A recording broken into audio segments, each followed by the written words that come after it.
We're getting more and more evil, but as far as this game is concerned, it's how you make progress. So let's see what shenanigans can we get up to today in Expelled. Another morning. Praise be! What is he doing here? My prayers are answered. Ah! Wait, no, he wasn't there. Okay, just a nightmare we were having after our adventures in the basement. So, very Amersham. I'm still waiting to see if eventually we do admit to pushing her out the window, considering how things have been going. Since every loop we can change what happened.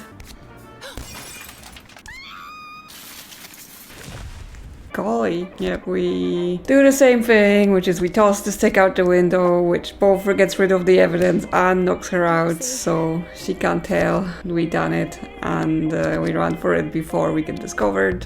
And back to our room to also mostly repeat this sequence. We tidy ourselves up again to get the glass out of her hair and pick up the few items you can get from the bed. The mirror, the hairbrush. But this time we also take a look at her Bible. Yes. I do that. Tattoo, yes, it's still all exactly the same. There's a bookmark in a racy bit. Well, let's look at it. The Song of Solomon. I'm sure it was Fifi who put me up to this. It's filthy. However, we don't wake up Natty and just leave the room. We're pretty naughty by now, but there's still one rank higher up to go. We can't go outside until the school has opened, so we can't check on Louisa or try to grab our stick or do anything else with her body, so we need to find something else to do with our morning. I decide to go to Aya's classroom before she's there, so that we can touch and take things that she would not let us. Go inside because the room is empty.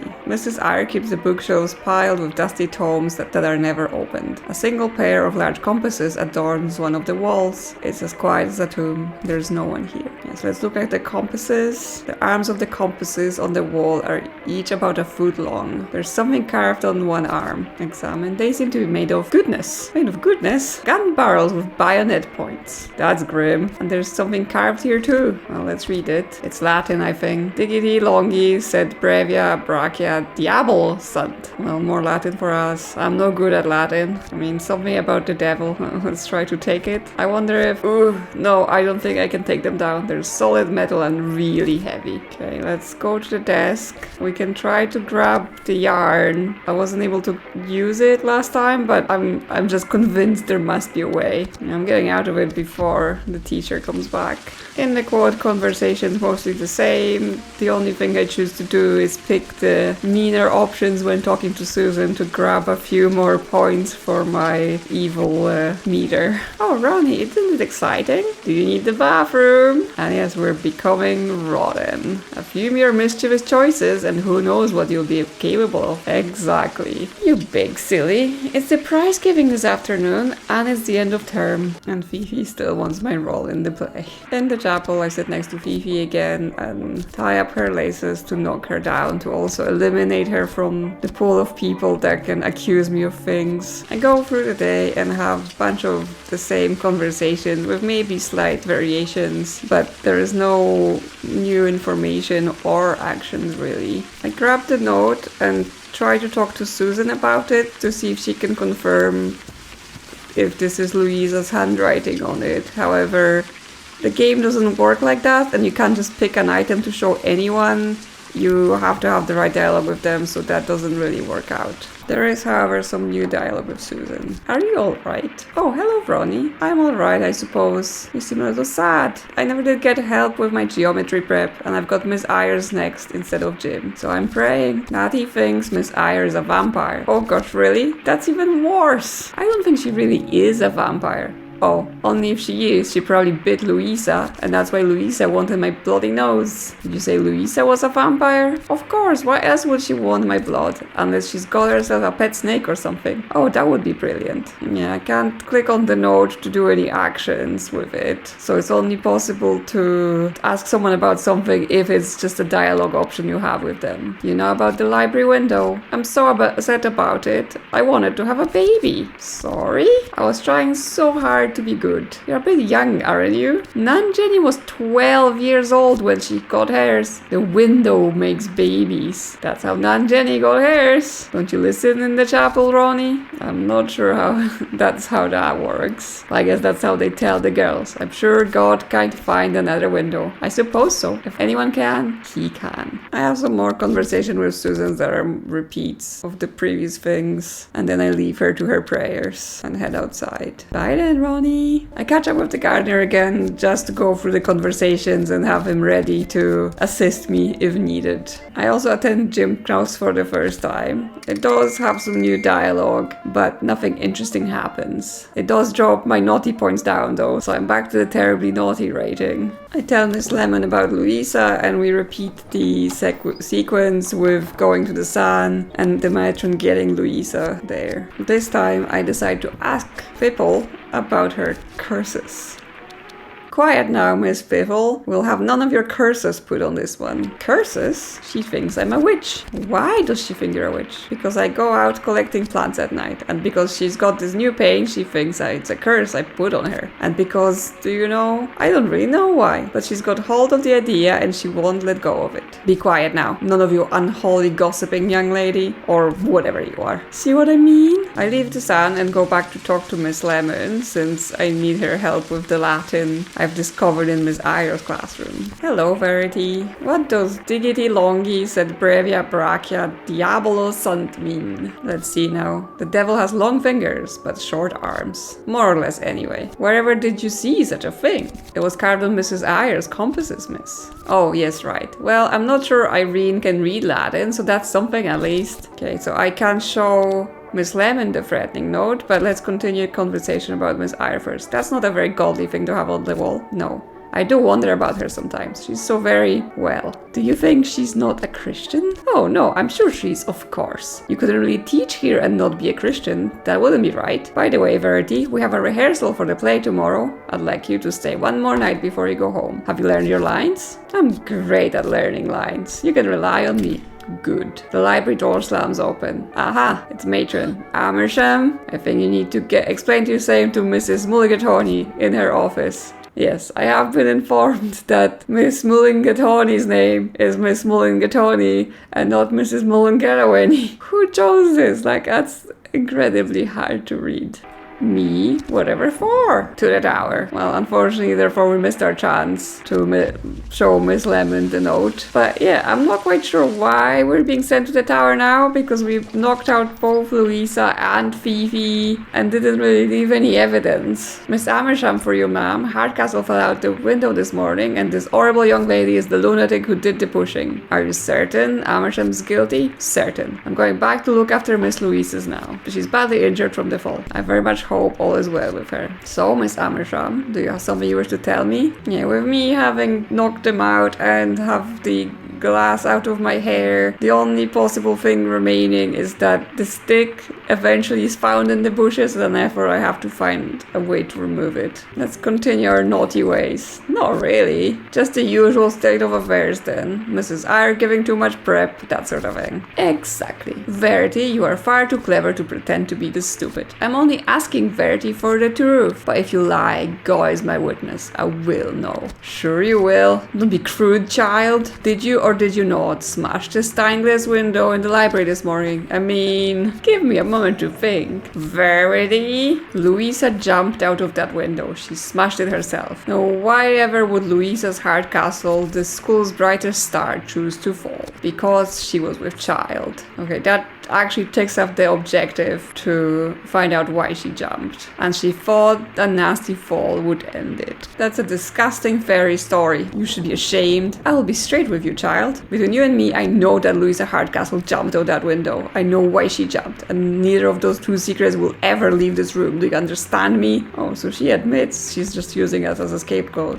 Why tell me? Simple. This old school has a reputation to maintain. And it's far harder to explain why a promising young fine girl like Louisa took such a terrible action than it is to explain that a one bad egg cracked under the pressure of the finest education in the country. You are the egg. And the scholarship girl too. It's too perfect. People's hearts will go out to you in absentia. But I didn't do anything. Well, I mean, dear, you didn't stop Louisa from jumping, and you didn't stop her from breaking the window. She is a truly fine girl. The way she played sweep was simply majestic, and now I wonder if she will ever walk again. What if I find you a better scapegoat? My dear, there cannot be a better scapegoat than the scholarship girl. You're like the ballast bag in a hot air balloon. I am not a monster, so I'm going to give you the rest of the day to tie up your affairs here. You're not going to expel me? Oh no, I am absolutely going to expel you at the prize giving this afternoon. I'm going to very publicly announce to school that you smashed our historic window using our poor dear Louisa, and I will instruct you very publicly not to return. And there's nothing you can do about it. So you're blackmailing me, my dear girl.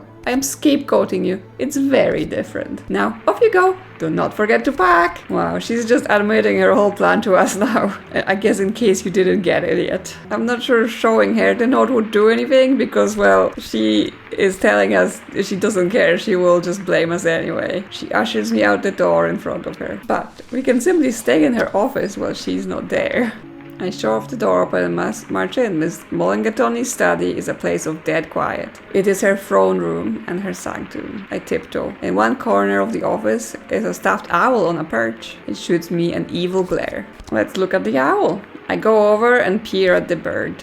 The feathers are real, but the eyes are glass. Let's take the owl. It doesn't look too heavy. I have the owl up from its perch. It's not tied down or anything. Yeesh, you must be stuffed with rocks. I try to balance the wide-eyed owl back on the perch, but I don't know how it even gripped the bar. It pivots, spins, and it hits the floor with a crunch. Oops. White powder spills out from a crack in the bird's head across the floor. Must have been weighted with salt. Taste it. I love sugar. I dip a finger into the powder and touch it with my tongue. Ugh. It's bitter, acrid, nasty. I spit it back out. Okay, let's just leave it. I can't tidy it up. Let's have a look at the desk. This is where she takes all her big decisions. Like, I have no idea what kind of decision she takes. There's a skull-shaped paperweight and a pen. Let's take her pen. I can't steal the headmistress' pen. Oh, I seem to be holding it. Let's put it back. What are we gonna do with it? The door flies open and the owl marches in. Her eyes fall on the broken owl on the floor, and for a moment she's speechless. It doesn't last. Verity Amersham, you are a monster of destructive fury, but you will discover that so am I. She goes over to her owl and picks it delicately up off the floor, cradling it in her arms. She loves her stuffed owl, that's for sure. Your place in this school is revoked as of this moment. No excuses, no second chances. Get out of my school. Oh well, time to be expelled again. I am writing to let you know that your daughter has destroyed a vital and indeed irreplaceable item of school property. My beloved stuffed owl brought back from Central Africa was cruelly broken by your daughter in a fit of madness. She is expelled, but it is my recommendation that she is locked up. Yours furiously, Tabitha Mulligatawny. There's just so many ways to get ourselves expelled in this game, but there's definitely more to explore to find what other mischief we can get into. Okay, let's try to actually not get expelled this time. I think we have all of the information we might need to avoid it, with knocking out both Louisa and Fifi and just trying to avoid Miss Mulligatawny's wrath by destroying her things. This round we get a new objective, which is, can I get someone to vouch for me? Everything is mostly the same. I chuck the stick out the window, knock out Louisa, go to my room, grab all of my stuff. Apparently in our room we can also get our timetable by looking at the door, but all that gives us is we know which class is when, instead of just randomly guessing when we go around the school. I speak to Miss Lemon again, and after discussing Mrs. Eyre compasses, I'm also able to show her the threatening note. I found this note, Miss Lemon. I wanted to show you it. I hold it out for her to see. Strange. It's not signed Hardcastle, but this isn't Louisa's handwriting. Louisa writes like a monkey, I'm afraid to say. Maybe she got someone else to write it for her. Do you recognize the writing? Miss Lemon peers at the writing for a moment. All you girls are taught to write the same way, as you know. Real handwriting doesn't develop until well into womanhood. But if I had to guess, well, I shouldn't guess. It's too serious of a matter. Fifi? Miss Lemon gives a very slight nod. Louisa could well have asked Fifi to write it, since Louisa writes like her wrist was broken. By the way, Verity, we're having a rehearsal for the play. Yeah, that's all the same. She's asked about my lines. I go to geometry class and stay afterwards to talk to Miss Eyre. Amersham, why do you trouble me? Smile at her. I shoot Miss Eyre a sunset smile. She does not smile back. Are you ill, Amersham? I was thinking, you must be beautiful when you smile, miss. Mrs. Eyre replies in a voice like thunder and iron. I have never been nor will ever be beautiful. My smile is not beautiful. It is magnificent. But she does not demonstrate. Why is there an inscription about the devil on your compasses? Do you in fact want to know? Or are you simply asking questions because they have entered your head?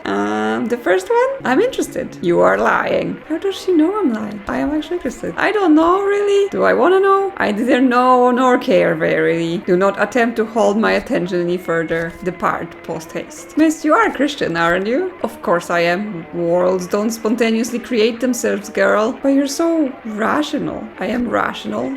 No more, no less. God is also rational, but his thinking exceeds yours, which is hardly difficult. Do you not have some drawing to be doing? Do you have to be Christian to work here? According to the founding charter, yes. But of course mathematics is for everyone, even the satanic, of which this school has its share. Yes, lots of them seem to be dropping hints that there's someone here that is not Christian, and that seems to be important to what we're trying to do. Are you saying one of the teachers is an atheist? Yes. They seem rather ashamed of it too, which is the highest of self-indulgent cowardice. I guess the chaplain said it was Miss Mulligatawny. Who? I am not one to gossip, but surely you have realized by now. What are your teeth like? Who demerits Amersham? Well, I guess we are not going to find out if she's a vampire. But yes, between the teachers and the chaplain, everyone is hinting at one of the teachers not being a Christian and it being Miss Mulligatawny, which, if it's true that you have to be Christian to teach her, obviously would put her in trouble with her position. I catch the gardener with Louise again, which means I am able to convince him to vouch for me at the prize giving. I've done this before a few times, but I guess it wasn't part of my objectives then, so now it's actually useful. I also speak to Natasha and see if she will cover for me too. There you are, rogue. Yeah, she knows we were not in the room in the morning. You were not in the room when I awoke. You've been wandering, I fear. You were sleeping for ages. You were snoring like a dog with its nose in a bucket. I do not snore. At most I sigh for the pain of my terrible existence. You will never understand. Why is Mrs. Eyre so odd? I understand her, I think. I can see the pain behind her eyes. She stands herself away from the healing light of God. I get dragged to the office again. I guess it's still because the stick remains in the bushes. Miss Amersham for you, ma'am. So, Miss Amersham, do you have something you wish to tell me? Let's get straight to the point. You want to expel me for this, even though you know I didn't do it. But you don't have evidence to satisfy the education board. Go on. You know, Louisa Jump. You must know, or you'd be much less calm than you are now. But if you don't blame someone, it will look bad for the school. Interesting. There's no point me appealing to your sense of honor. Well observed. The real villain here is someone else. I'll prove it to you. The owl thinks this over slowly. All right, Verity. Surprise me. You have until the prize giving to convince me you're worth saving. Fail, and you will be expelled. Now, off you go. And do not forget to pack. Fifi wasn't in her room this morning. Susan told me. And how did Susan know this? Was she also not in her room this morning? Yeah, but that doesn't matter. I think Fifi was with Louisa in the library. You should ask her. I will not be distracted by tattle. Mrs. Eyre says one of the teachers here is an atheist. Nonsense. She glares at me as she speaks. An atheist teaching young girls in Christian school would be offensive and quite improper. Are you religious, miss? Of course I am. I can't be certain, but I'm pretty sure she's lying. Why didn't you expel me immediately? Do you think Fifi might be guilty? I have my reasons, girl. Mine, not yours. The door is behind you. Please use it. I hurry back out into the stairwell. No time to waste then. Since I've already done everything I thought to do, I just wait in the chapel. I go to the basement again. I'm still not finding the way to use the yarn, but by now I can just make it back down to where the chaplain is. So I reconfirm with again that he thinks that Miss Mulligatawny is an atheist, in case I can use that information later. I speak to Natty again, seeing if she will also support me. Prize giving, the end of term. We have survived, you and I. Natty, I need a big favor. At the prize giving, the owl is going to accuse me of something I didn't do. Will you tell her I was in our room this morning? But darling, when I awoke, you were not there. Okay, so she just won't lie for us at all. So we'll have to rely on what the gardener has to say. I need him to not only support me, but also to get Fifi in trouble, because we need someone else to be blamed. So we tell him again that Fifi made Louisa jump, and that upsets him. She was jealous of you and Louisa. She was, could see it in her eyes, the kind that wants all the notice, that one. I want you to tell everyone. Tell them Fifi drove Louisa to it. Me? Help me ruin Fifi. Or I will ruin you. And we're back to our rotten rating. Look, I ain't attacking anyone. I won't do it. Just be on my side this afternoon, or think what Fifi might do next. I don't like it, but alright. I come along to the prizes thing, end of the day you'll see me, but I won't attack no one. I got a reputation to keep. You better be going now. So he agrees to support us, but again, he won't quite go against Fifi. And just then we get dragged for the prize giving. The prize giving starts the same as before, until we get called to the stage. Stand up, Amersham. I put my feet up. I lean back instead and put my feet up on the pew in front. Susan gasps. A golem-like prefect from the row behind grabs me under the arms and holds me upright. Thank you. The award is, I would like to give you Verity Amersham, ladies and gentlemen, girls. It's a very special award. One that has never before been given. I yawn. The owl's unblinking stare doesn't waver. This is a new award celebrating the most ignominious expulsion from the old nunnery in its long history.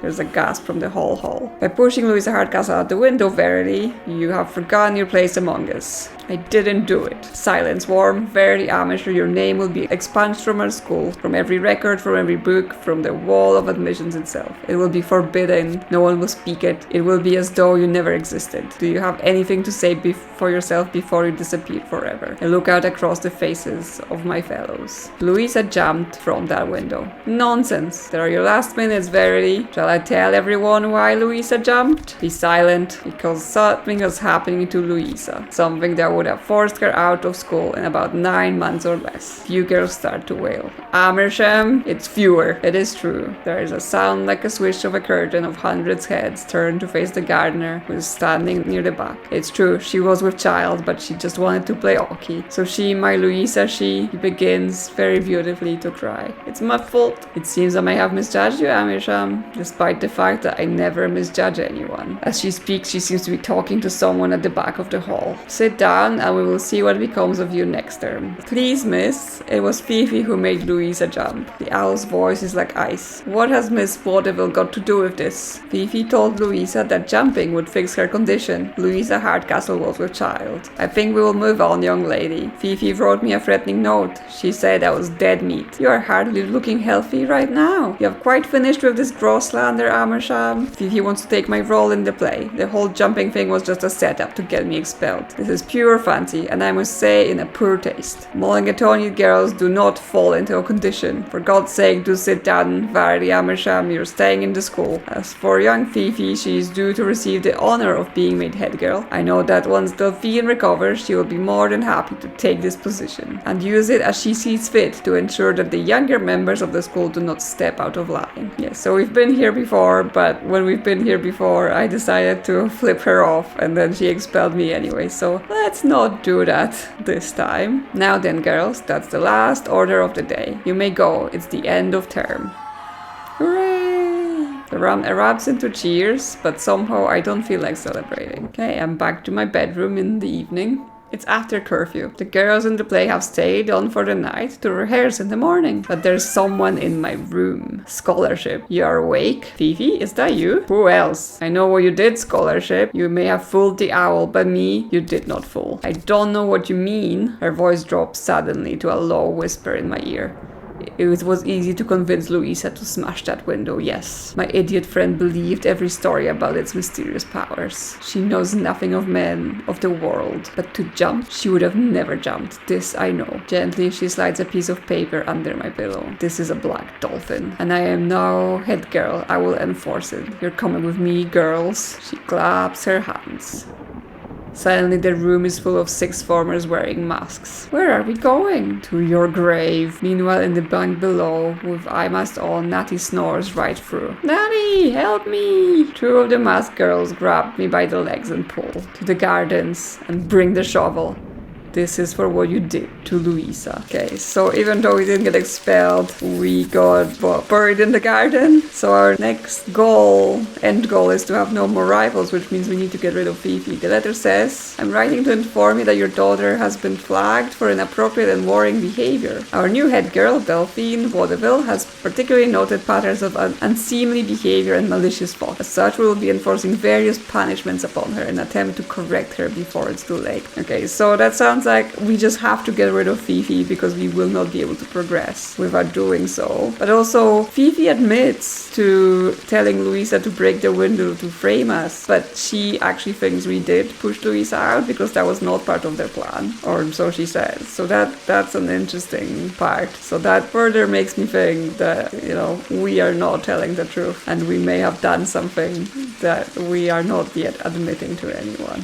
We must eliminate Fifi. That's the only way we're going to make it through this game. Back at the pub with her dad. So that why you're looking pasty as a pastry? I thought it as you've been drinking. But you were up all night, dragged about. I'm tired, Papa, so tired. My God, lass, you look half dead. Barman, get me a half glass over here. And be quick about it. We don't serve minors. You do today. Just look at her. Spit it out, lass. What happened? There's this one prefect. Fifi Vaudeville. She's psychotic. That's it. I'm going up to that school and giving that mistress 2 pieces of my mind left and right. Can't go treating my gear this way. It ain't right. It ain't decent. What on earth were they doing it for? I may have done something. Oh, is it finally here? Well, go on. I'll just tell you. But I might close my eyes to do it. You tell me, puppet. I'll tell me straight the way it was. Actually like this time. This is how it really happened.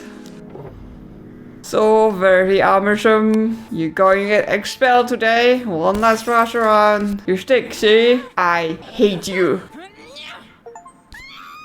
Scholarship! Yeah, finally we admit it. We have shoved Louisa out the window. Although yes, she did break it to frame us. But, not really a reason to shove someone to their death. I sort of felt this was coming. Like, in a game where it's all about us getting more and more evil, it had to be like this. We just had to admit it. Louisa?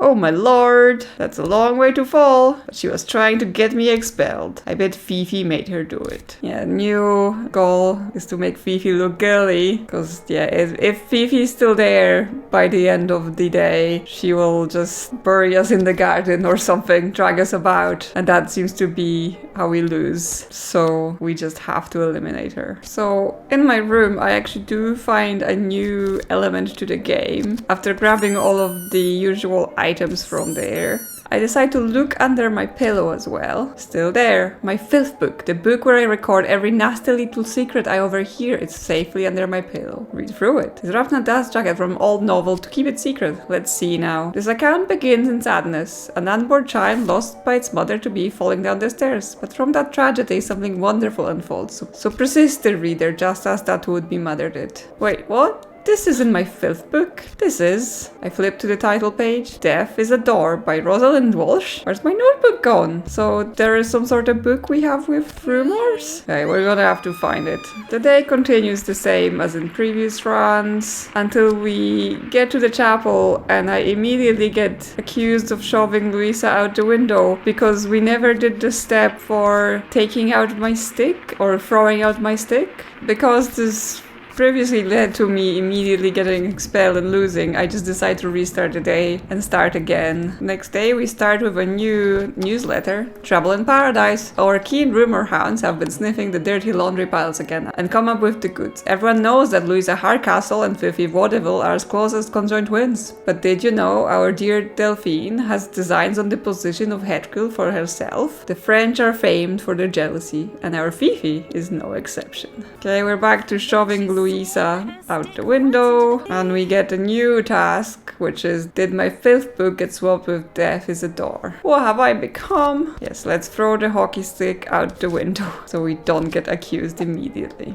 Bullseye! She is no longer concerned about anything that she's doing. I grabbed the wool from Miss Eyre's classroom again, and all of the items from my bedroom. I knock out Fifi by tying her shoelaces again so she doesn't get in a way for a little while. I go to the basement tunnels again and grab a page from those books that are in the boxes at the very start. I've never found a way to do anything with them, so let's see if we can figure out what those are about. I also finally discovered that in order to use the ball of yarn, you have to first make it to the exit door in the tunnel, and then you can tie it to the banister, which then lets you follow the thread around so you know definitely where you've gone and where you've been before. However, it seems that there is nothing else in the tunnel, and it's just supposed to help you find your way around and make sure you've discovered everything, so I don't find anything new here at this time. I talked to Miss Lemon again to confirm the notice actually written by Fifi, not by Louisa. I'm also able to ask her about the page with the shaded dolphin I found in the basement. Miss, do you know what this is? I show her their tone page and she gasps. Verity, the black dolphin. Where did you get this? This is also what Fifi mentioned when she was dragging us out of bed, so we decide to blame her for it. From Fifi, of course, I should have known. She's just the type to bring this sort of thing back to life. Try not to let her get to you, Verity. Potenti irasi sibi perculum est quarere? But what does it mean? It was a little bit before my time, but it's a kind of story that gets passed on from one teacher to the next. Tell me. Alright. It was nearly a century ago, but those things have a long shadows. She speaks in Latin again. The old nunnery was beginning to open up to girls from the laboring classes under the new poor law. Have you heard of Mathilde Dauphine? That was the name of the headmistress at the time. Nah, she's been scrapped from the school history, more or less. But the fact was, Miss Dauphine ran 2 schools in the same building. One for the girls from wealthy families who had their own rooms and cleaners and maids, and the other below stairs where girls from working backgrounds lived in dorm rooms and in the cellars. Those rooms were still open when I was at school here. Go on. Anyway, this head teacher treated the 2 schools completely differently. One was fed in the hall with serving staff and the other ate gruel from a tureen. One had baths, the other had communal room for bucket showers. You can imagine, I suppose. Sounds horrible. It wasn't so unusual for the time. In those days you were a child until you were big enough to fight back, which is exactly what happened. One of the lower girls found, I don't know how, an old chimney shaft that led up into the kitchens above, and she began using it to steal food for her friends. At first they didn't notice, there was always rats, of course. But then one of the cooks saw her slip into the old fireplace. They caught her? No, it may have been better if they had. The cook told Miss Dauphine, and she wanted to see for herself, so she waited until the girl was in the chimney waiting to slip out, and then she ordered the girls in the third to start breaking up the chimney from below. So she couldn't get out? She couldn't get out. The girl in the chimney could have snuck out into the kitchen, but Miss Dauphine was right there, and she was scared. Then Miss Dauphine ordered the cook to light the fire in the grate. They burned her alive? No, she was in the shaft below the fire, but it can't have been pleasant. The air must have grown thin, the smoke, the ash. When the fire finally burned out and the girl climbed out, she was blackened from head to toe with soot. They say her eyes turned from blue to brown. As final punishment, Miss Dauphine banned her from washing, so she stayed like that until it eventually rained. As protest, the other girls in the lower school began shading the dolphins in their school books with charcoal. A black dolphin. A blackened dolphin, really, but the similarity treasured special iron stack, I think. Although, of course, this school is where Stevenson got the idea. That's why the book isn't in the library. It's not allowed. The story gets worse. The prefects took against the blackened dolphins. The lower girls began tearing them out and hiding them. But any time the prefects found a girl with one, they would give them the night shift punishment. What was that? They took the girls out into the grounds of the school at night with a shovel and made them dig their own graves and then sleep in them. Made them? Prefects carried canes in those days. And like doing it so much, those prefects, they made it a tradition. If a prefect gave you a black dolphin, shaded and torn from the school handbook, that meant you had to be in the garden with a shovel at dusk. The black dolphin is a schoolgirl's death sentence. I never wanted to see one of them again. That's nasty. Yes, it is. And it was allowed to go for too long. And some more Latin from him. And I shouldn't need to tell you what that means. Really? No, you don't need to. But yes, this is basically what Fifi did to us then. She wants to bring back the punishing the poor for existing. And I keep the note. What for? I don't like any girls walking around with a black dolphin in their pocket. She shivers. Sure, let's give it to her. Here you go. Thank you, Verity. She seems like one teacher that actually doesn't hate us and doesn't want to see us punished. But I'm not sure she's going to actually stand up and help us. I've not told anyone about Louisa, and because I knocked out Fifi, she didn't go to find her either. So the gardener has her. But that means I can go onto the grounds and have a look for my stick and see if there's anything I can do with it. I look in the rose bushes. The hockey stick is lying amongst the broken glass. Yeah, let's look at the stick. It's got a little blood on it now. I bury it deeper into the bushes. Hopefully no one has seen it here. There, gone. Hopefully this will help. The gardener didn't seem to have picked up the stick when he was getting Louisa, and no one should have a reason to look in there now, since she's no longer there. I repeat a bunch of dialogues that I've done previously, like talking to the gardener and threatening him, going into the basement to talk to the chaplain, because I think I just need to have all of the information at the same time. The story clearly advances in some ways when we discover new information, and then on next round things are different, but then it's not clear that our character retains all of the information without us having the same conversations. But finally, I go to the library and look for the book that was replacing my 5th book from my room. I look through the shelves until I find Death is a Door by Rosalind Walsh. The dust jacket of Death is a Door is loose, way too big for the notebook that's hidden inside. My 5th book, how on earth did it end up here? Now that I find it, I discovered that this is actually a mechanic for us to recover all of the knowledge that we have gained in the previous runs, where basically we've learned the same information as if it was already rumors around the school that we have written down. This means when we start a new run, we're able to just grab this book and learn everything again without having to have repeat conversations with people and wasting time on that. It seems like if I've discovered this sooner, this game would have probably been a bit easier and faster. Interestingly, I still haven't checked out the objective of having someone vouch for me, even though the gardener took my side during the prize giving. But I guess this was mostly about him saying that the information about Louisa was true, not so much about saying they supported me specifically. I have a new conversation with Natty. You keep saying you love me. Do you? Do you really? Of course. You are the lightning to my dark storm. You are the saddle to my wild horse. I want to spend my whole life sharing a bunk dorm room with you.